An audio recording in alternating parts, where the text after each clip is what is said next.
नमस्कार मंडळी, निलिमा चॅनेलवर आपलं मनपूर्वक स्वागत आहे। आज आपण पाहणार आहोत घरच्या घरी डाळिंब्या कशा करायच्या। डाळिंब्या म्हणजे त्याला बिर्ड असंही म्हणतात। आपल्या महाराष्ट्रीयन डिशमध्ये याचे अनेक प्रसिद्ध असे प्रकार केले जातात। पातळ डाळिंब्या, डाळिंब्यांची उसळ किंवा डाळिंब्या भात, पडवळ डाळिंब्या भाजी अशा अनेक प्रकार आपण याचे करतो।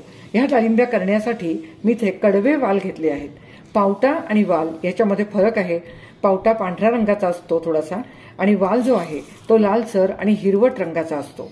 हे वाल पेण आणि अलिबाग या बाजूचे प्रसिद्ध असं कडधान्य आहे। हे तिथे खूप छान मिळतात, त्याची चव खूप छान असते। तर हे वाल मी निवडून घेतलेले आहेत।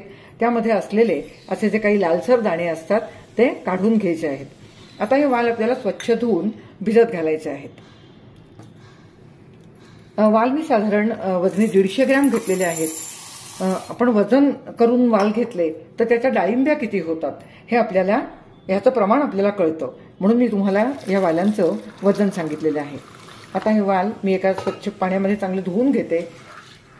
2-3 वेळा हे वाल चांगले स्वच्छ धुवून घेतलेले आहेत। कडधान्याला काही जंतुनाशक पावडरही लावलेले असतात, तर कडधान्य आधी चांगलं स्वच्छ धुवून घ्यायचं आणि मग भिजत घालायचं। यामध्ये आता पाणी घालूया। साधारण सर्व कडधान्यांप्रमाणेच हे आपल्याला 8 ते 10 तास भिजवून घ्यायचं आहे। आता सकाळच्या वेळी मी हे भिजत घातलेलं आहे। डाळीचं झाकण ठेवते आणि 8 ते 10 तासानंतर म्हणजे रात्री पाहूया। तर मंडळी, आता हे वाल भिजत घालून 10 तास झालेले आहेत। सकाळी 9 वाजता हे वाल मी भिजत घातले होते आणि आता संध्याकाळचे 7 वाजलेले आहेत। आता ह्यातलं पाणी काढून घेऊया। अगदी आपण इतर धान्य भिजत घालतो तशीच प्रोसेस आहे।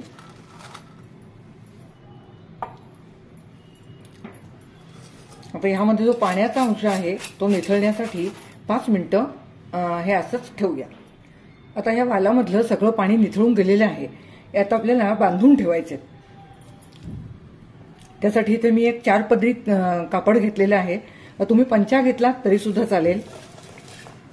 काहीतरी उबदार असं त्याला कापड गुंडाळायचं।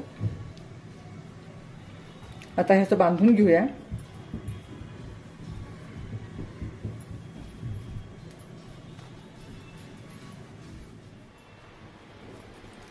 आता हे धान्य असं घट्ट बांधून घेतलेलं आहे आणि एका टोपल्यामध्ये मी ही पुरचुंडी ठेवते आहे। हा टोपला बसेल असं इथे एक मी भांडं घेतलेलं आहे। तुम्ही ज्या टोपल्यामध्ये धान्य उपसणार आहात किंवा बांधून ठेवणार आहात तो टोपला बसेल असं एखादं भांडं तुमच्या घरातलं घ्या आणि त्याच्यावरती आपल्याला हे उपडं झाकण ठेवायचं आहे।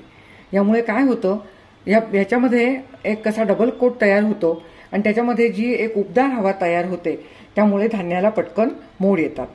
असंच भांडं तुम्ही जरी 10-12 तास मायक्रोवेव्हमध्ये ठेवलं तरी सुद्धा पटकन मोड येतात। तर उन्हाळा असेल त्यावेळेला हवेमध्ये उष्णता असते आणि त्यामुळे मोड येण्याची क्रिया अगदी पटकन होते। पण जेव्हा थंडी असते किंवा पावसाळ्यामध्ये हवामान थोडंसं थंड असतं त्यावेळेला आपल्याला अशा काहीतरी युक्त्या शोधाव्या लागतात। तर आता हे आपण रात्रभर असंच ठेवूया आणि भेटूया उद्या सकाळी। सुप्रभात मंडळी, काल आपण हे बांधून ठेवलेले वाल त्याला आता किती मोड आले आहेत ते पाहूया।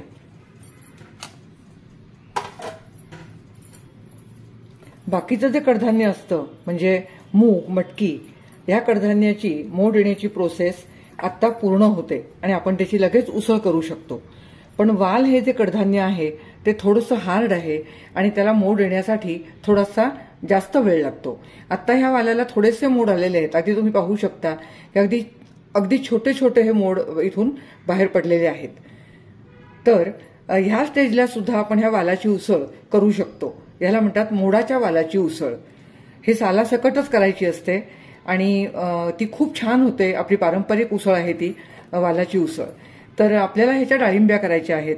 तर डाळिंब्या करण्यासाठी ह्या वालाला अजून थोडेसे मोड येण्याची गरज आहे। जेव्हा त्याचे मोड जास्त वाढतील त्यावेळेला ह्या वालाचं जे टर्फल आहे ते थोडंसं ओपन होतं आणि ते ओपन झाल्याशिवाय आपल्याला डाळिंब्या काढणं हे सोपं जात नाही। तर आता ह्या वालांना अजून आपण थोडा वेळ बांधून ठेवूया। उन्हाळ्यामध्ये कधी कधी ह्याला सकाळी लवकर मोड येतात, पण आता थोडीशी हवा थंड आहे त्यामुळे ह्याला थोडेसे कमी मोड आलेले आहेत। तर आता पुन्हा असंच बांधून ठेवायचं आहे। आता तुम्हाला ह्या स्टेजला दाखवण्याचं कारण असं आहे की आपण ह्या वालाची सुद्धा उसळ करू शकतो। ह्याला खूप छान चव असते। वालामध्ये भरपूर प्रमाणात लोह आहे, व्हिटॅमिन्स आहेत, प्रोटीन आहे आणि फॉस्फरस आहे, झिंक आहे. त्यामुळे आपण आणि फायबर आहे. जर का आपण सालासकट उसळ केली तर ह्या उसळीमध्ये आपल्याला जास्त फायबर मिळतं. तर तुम्ही अशीच सुद्धा उसळ करू शकता. पण आपण डाळिंब्या करायच्या आहेत म्हणून हे वाल मी पुन्हा असेच बांधून ठेवते. एक 3 ते 4 तासानंतर याचे मोड थोडेसे वाढतील आणि त्यानंतर पाहूया. पुन्हा हे होतं तसंच मी बांधून ठेवलेलं आहे. यावर झाकण ठेवूया आणि 3-4 तासांनी पाहूया. आता 3 ते 4 तास झालेले आहेत. हे आपण जे बांधलेलं धान्य आहे त्याचं ओपन करून पाहूया. इतर धान्यापेक्षा ह्याला 4 ते 5 तास जास्त आपल्याला बांधून ठेवायला लागलेलं आहे. आणि हे पहा, आता ह्या वालांना अगदी व्यवस्थित मोड आलेले आहेत. डाळिंब्या काढण्यासाठी अगदी योग्य असं हे मोड आलेले आहेत. आता हे वाल एका पडघ्यामध्ये मी काढून घेते. यावर आपल्याला थोडंसं कोमट पाणी घालायचं आहे. मी पाणी गरम करत ठेवलेलं आहे ते आता ह्या वालांवरती आपण घालूया. कोमट पाण्यामुळे या वालांचं जे टरफल आहे ते लवकर ओपन होतं आणि डाळिंब्या काढायला अगदी सोपं जातं. तर हे मध्यम स्वरूपाचं गरम पाणी आहे. अगदी पाणी उकळवून पण घ्यायचं नाही आणि अगदी कोमटही नसावं. असं मध्यम गरम असं हे पाणी, यामध्ये अर्धा तास तरी हे वाल चांगले बुडवून ठेवायचे. म्हणजे त्याची सालं अगदी पटापट ओपन होतात आणि डाळिंब्या काढायला सोपं जातं. तर अर्धा तास जाऊ दे, त्यानंतर आपण डाळिंब्या काढूया. आता गरम पाण्यामध्ये डाळिंब्या घालून अर्धा तास झालेला आहे.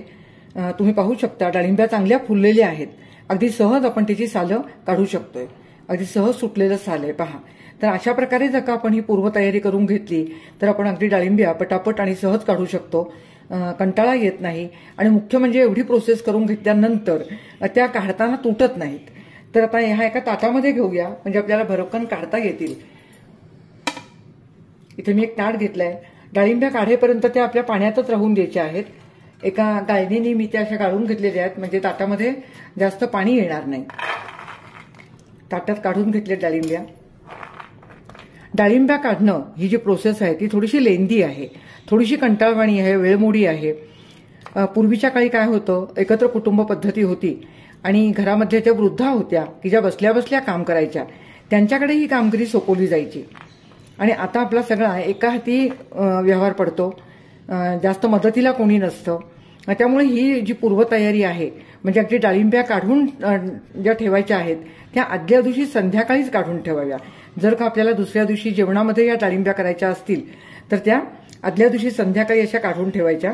म्हणजे मग आपल्याला सकाळच्या गडबडीच्या वेळामध्ये डाळिंब्या काढत बसावं लागत नाही.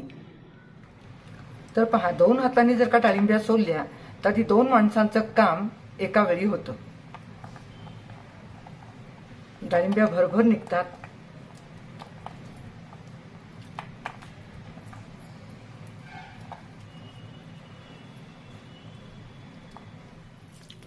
तर पहा, आता सर्व डाळिंब्या काढून झालेल्या आहेत.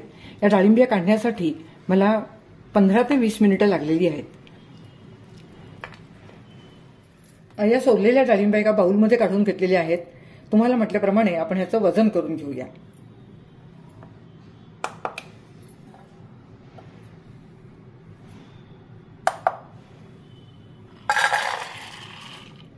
आपण 150 ग्रॅम वाल भिजत घातले होते आणि त्याच्या 265-66 इतकं आपल्याला हे वजन दाखवतोय.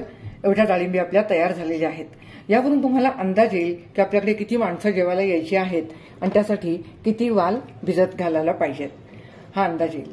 जर का तुम्ही ही तयारी आदल्या दिवशी करून ठेवणार असाल तर ह्या डाळिंब्या फ्रीजमध्ये ठेवताना एका डब्यात ठेवून त्याच्यावर त्या बुडेपर्यंत असं पाणी घालायचं आणि फ्रीजमध्ये झाकण लावून ठेवायच्या.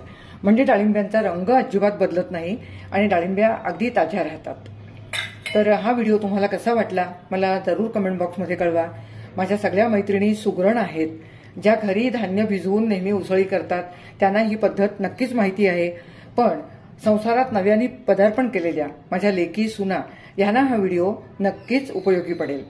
तर जर का व्हिडिओ आवडला असेल तर लाईक करा, शेअर करा आणि सबस्क्राईब करा. पुन्हा भेटूया एका चमचमीत पदार्थासह. धन्यवाद.